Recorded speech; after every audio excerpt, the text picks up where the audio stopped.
Saludos a todos y bienvenidos una vez más a cada una de las personas que nos escuchan y nos están siguiendo en este canal. En esta ocasión, quiero comenzar con una pregunta interesante que encontramos en el libro de Mateo, en el capítulo 19, versículo 16. Es una porción muy conocida en las Escrituras. Marcos, Mateo, Lucas hablan acerca de ese acontecimiento que le pasó a Cristo Jesús cuando un joven se acerca donde el Señor Jesucristo y le dice: Maestro bueno, ¿qué bien haré para tener la vida eterna? Es una pregunta realmente muy interesante. Cuando vemos las características de esta persona que le hace esta pregunta al Señor Jesucristo, en el libro de Mateo nos dice que era una persona joven. El libro de Lucas dice que era una persona de importancia, una persona principal en el lugar donde él vivía. Y otro de los que escriben los evangelios nos dice que era una persona rica. Tres cualidades para una persona que yo creo que muchos anhelamos de estas tres cualidades: ser joven, ser rico y ser una persona principal, ser una persona importante. Y aparte de todo esto, trae una inquietud en su corazón. Está inquieto esta persona por su vida espiritual y le hace una pregunta de mucho peso al Señor Jesucristo. No sé cuántas personas no creyentes, no cristianos, alguna vez se han hecho esta pregunta: ¿Qué bien tengo que hacer para heredar la vida eterna? Qué preguntaza, pregúntenme, discúlpenme la redundancia en este asunto. Entonces, en ese diálogo que tiene esta persona con el Señor Jesucristo, el Señor Jesucristo al final de este diálogo le pone un reto a esta persona. Evidentemente que esta persona tenía esas tres cualidades como persona, y aparte de esto, es lo más interesante de todo esto, tenía una bonita religión, tenía un bonito culto, por decir a Dios. Evidentemente estamos hablando de una persona de un judío, y el Señor le estaba dando una contestación conforme a lo que él sabía en cuanto a la palabra de Dios, en cuanto a la Biblia, podríamos decir, en cuanto a la ley, porque ese es el contexto en el que estaba viviendo el Señor Jesucristo. Los mandamientos sabes: no hagas esto, no hagas esto otro, no hagas ese otro. Y la respuesta del joven muy sincera, muy honesta: todo eso lo he guardado desde mi juventud. Y aquí viene el reto del Señor Jesucristo. Y en base a esta palabra va a ser la enseñanza en esta ocasión. Miren lo que dice el Señor Jesucristo, el reto que le lanza a este joven. Si quieres ser perfecto, anda, vende lo que tienes y dalo a los pobres y tendrás tesoro en el cielo, y ven y sígueme. La palabra que me va a detener en este momento, en la enseñanza de este día, es la palabra perfecto. La palabra perfecto. No sé qué entendemos nosotros por la palabra perfecto. Tal vez alguien intachable, alguien a quien no se le puede señalar defectos o cosas así. Pero razonando un poquito en cuanto a la vida de este joven, yo me doy cuenta, hermanos queridos, de que por todo lo que le dijo a él, al Señor Jesucristo, que todos aquellos mandamientos había guardado, hacía falta algo más importante en la vida de él. Los mandamientos no perfeccionan a nadie en primer lugar. En el libro de Hebreos, el capítulo 7 y el versículo 19, miren lo que nos dice la Escritura, el Espíritu Santo: pues nada perfeccionó la ley, nada. La ley de Moisés no puede perfeccionar absolutamente a nadie. Y por lo tanto, si no hay perfección, y conforme a la misma pregunta de este joven, ¿qué debo hacer para heredar el reino de los cielos?, dice otro de los escritores de aquí de los evangelios. Él dice: para heredar la vida eterna. Ahora, ¿quién es el Eterno? El Eterno es Cristo Jesús. Si queremos entrar en el reino eterno, necesitamos ser como Él es, perfecto. Necesitamos ser perfectos. Y evidentemente la Biblia nos dice que este joven, al escuchar lo que tenía que perder, no sabía lo que iba a ganar si le hacía caso al Señor Jesucristo. Pero como no quiso perder las posesiones terrenales, su riqueza, la posición que él tenía en ese pueblo, y tal vez era muy joven para andar en los caminos del Señor. Realmente no quiso perder ninguna de esas cualidades y se perdió realmente la vida eterna. Entonces, ¿por qué es tan importante esta palabra teleios? Es tan importante porque si no alcanzamos esa condición, hermanos amados, miren, fíjense ustedes que el camino se va haciendo más angosto.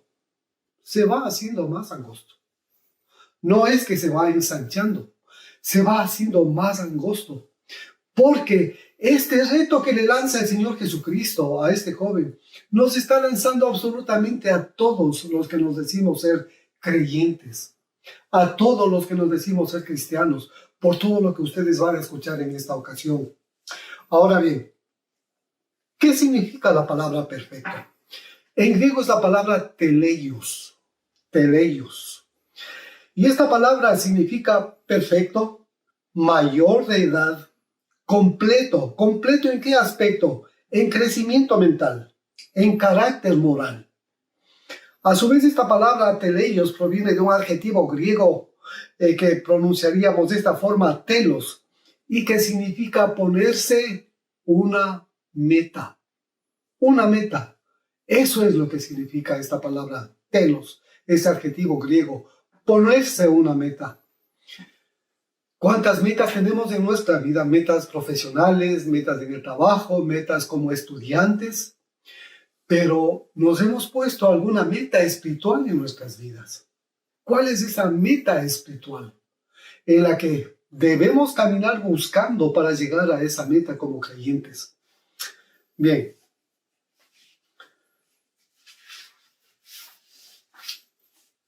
En el Filipenses, el capítulo 1 y el versículo 6, la Escritura nos dice esto. Estando persuadido de esto, que el que comenzó en vosotros la buena obra, la perfeccionará, proviene de la palabra teleios, hasta el día de Jesucristo. El mismo Dios, fue el mismo Dios el que comenzó la obra espiritual, la obra divina, la obra de crecimiento en nuestras vidas. Fue el mismo Dios. ¿Y a dónde quiere llevarnos nuestro Dios? En esta caminata, en esta obra perfecta, en esta meta de la que trato de explicar en esta ocasión. La perfección. Y esa perfección la encontramos solamente en Cristo Jesús. No la encontramos en otra persona. Entonces, el Señor, Dios que comenzó esta obra en nuestras vidas, Él nos va a perfeccionar hasta el día de Cristo Jesús. Hasta el día en el cual venga el Señor Jesucristo por segunda vez, el Señor seguirá trabajando en los creyentes hasta llevarnos a la condición de perfectos, de teleios. Ahora, mientras tanto, ¿qué es lo que está utilizando Dios para que los santos alcancen madurez y perfección? En el libro de Efesios, el capítulo 4, desde el versículo 11 hasta el versículo 13, miren lo que dice la Biblia. Y él mismo constituyó a unos apóstoles, a otros profetas, a otros evangelistas, a otros pastores y maestros, a fin de perfeccionar a los santos para la obra del ministerio, para la edificación del cuerpo de Cristo. La casa de Dios es una casa perfecta. La casa de Dios es la iglesia. ¿Y qué es lo que está utilizando Dios mismo a través de Cristo Jesús? Los ministerios. Está utilizando a hombres, hasta que todos lleguemos a la unidad de la fe y del conocimiento del Hijo de Dios, a un varón teleios, a un varón perfecto, a la medida de la estatura de la plenitud de Cristo.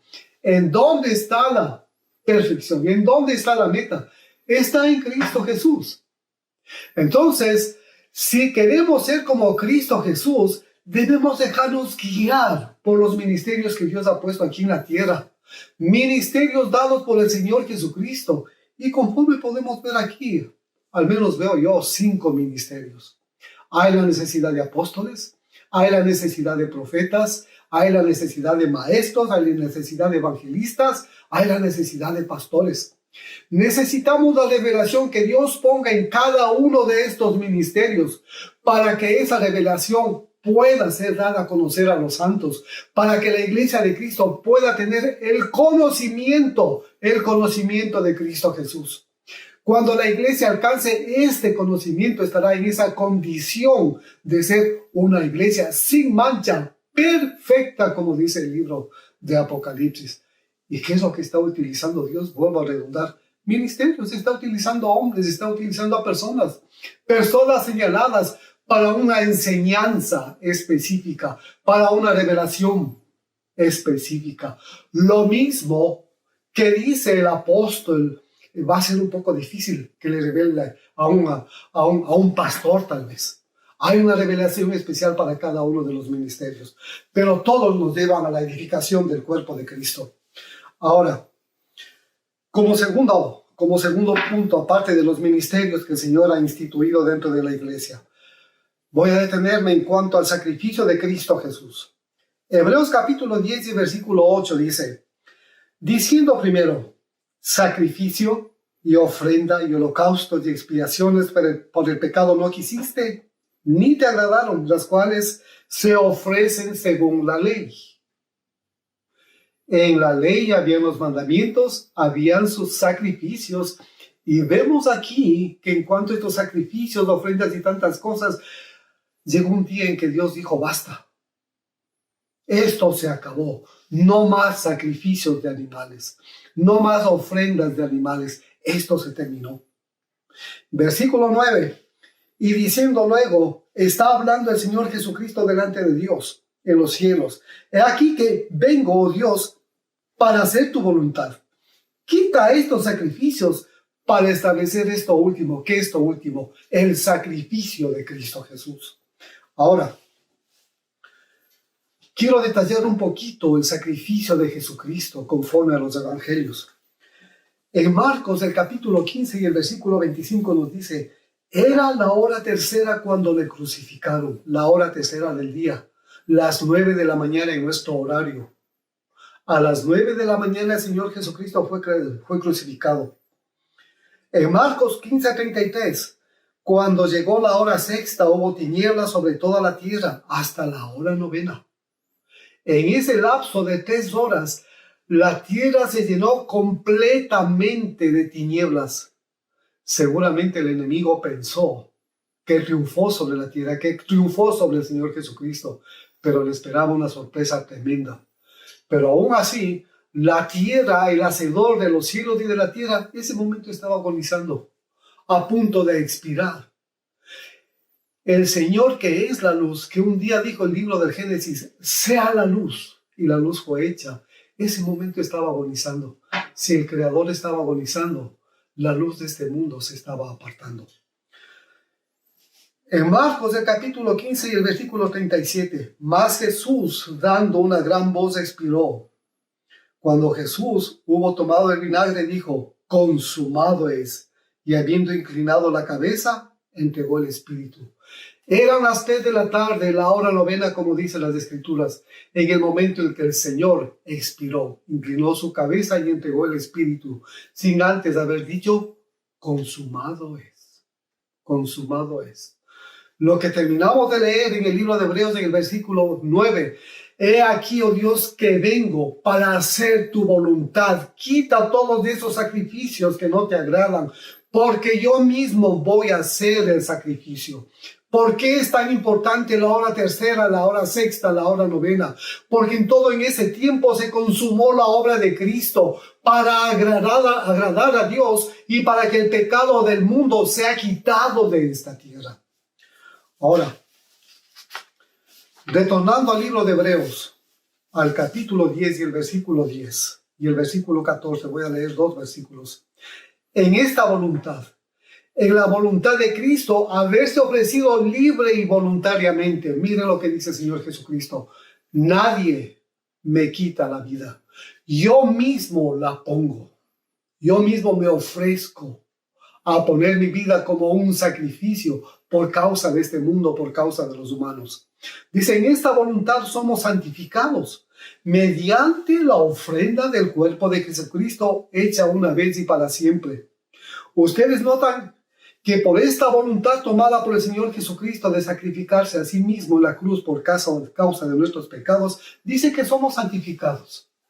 ¿Y qué significa una persona santificada? Una persona apartada totalmente para Dios. Por este sacrificio de Cristo Jesús, somos apartados totalmente para Dios, santificados. Y ahora póngale atención al versículo 14. Porque con una sola ofrenda hizo teleios, perfectos para siempre a los santificados. Con la ofrenda de Cristo Jesús, no solamente hemos sido santificados, sino que hemos sido hechos perfectos. En otras palabras, ¿cuánto valoramos el sacrificio de Cristo Jesús, hermanos? ¿Cuánto nos identificamos con el sacrificio de Cristo Jesús, con sus aflicciones, con sus dolores, con todo lo que Él padeció ahí en el Monte Calvario, en esa cruz? ¿Cuánto estamos identificados con ese sacrificio? Lo que dice Isaías es bastante triste. Mas Él herido fue por nuestras rebeliones y molido por nuestros pecados. El castigo de nuestra paz fue sobre Él.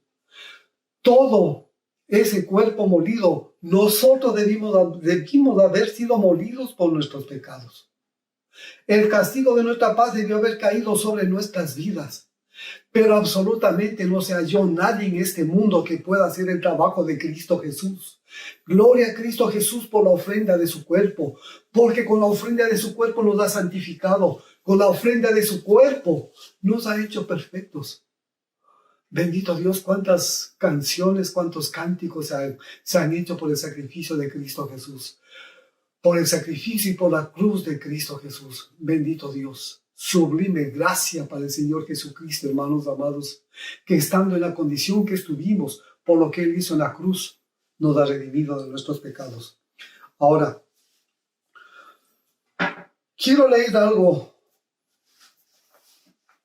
acerca de cómo el apóstol Pablo entendió este sacrificio. ¿Qué es lo que él entendió? ¿Qué es lo que le fue revelado por Cristo mismo cuando él tuvo ese encuentro con el Señor Jesucristo, ese encuentro personal con Él? En Filipenses capítulo 3, versículos 7 al 15.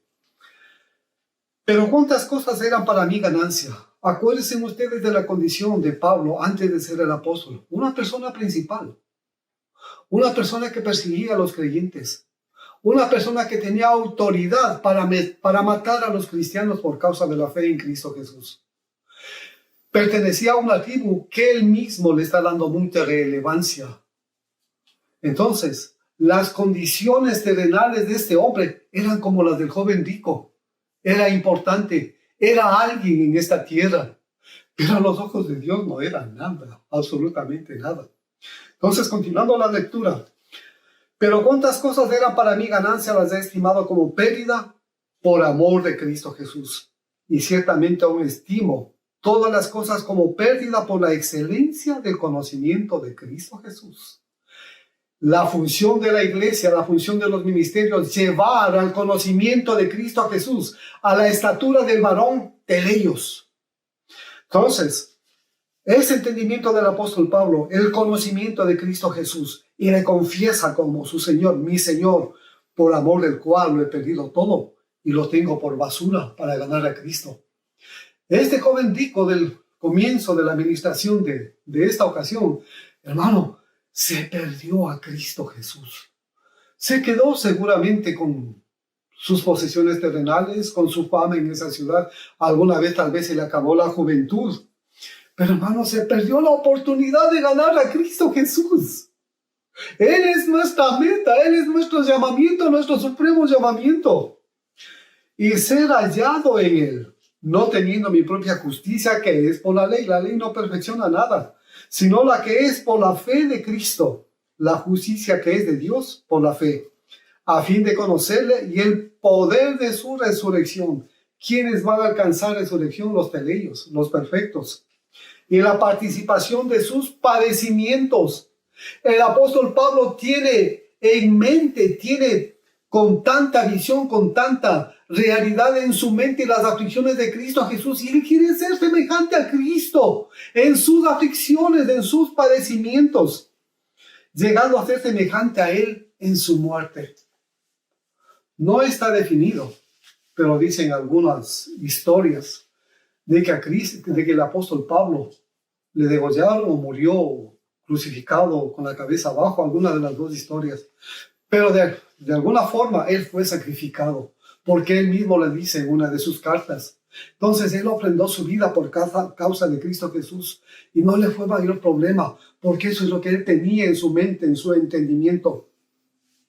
Ahora, si en alguna manera llegase a la resurrección de entre los muertos, no que lo haya alcanzado ya, ni que ya sea teleios perfecto, sino que prosigo por ver si logro hacer aquello para lo cual fui también asido por Cristo Jesús.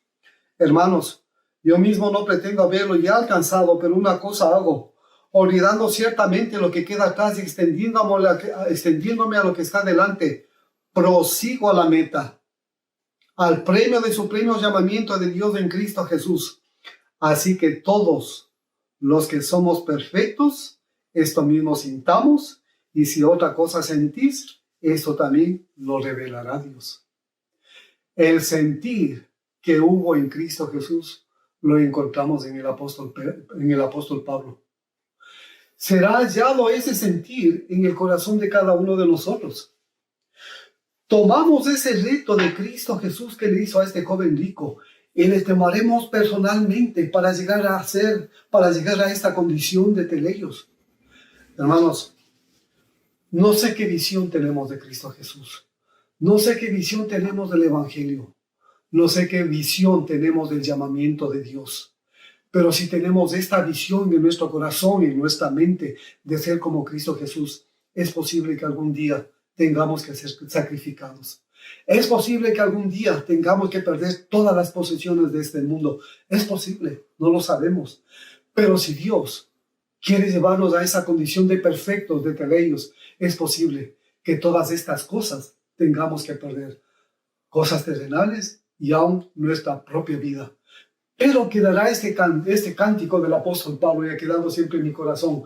Cuántas cosas eran para mí ganancia, hoy las estimo como pérdida, por la excelencia del conocimiento de Cristo Jesús, mi Señor, por amor del cual lo he perdido todo y lo tengo por basura para ganar a Cristo. Espero que ese sea el sentir de cada uno de ustedes, mis queridos hermanos, y de que todos los que me están escuchando en esta ocasión. Bendiciones y que la pasen bien.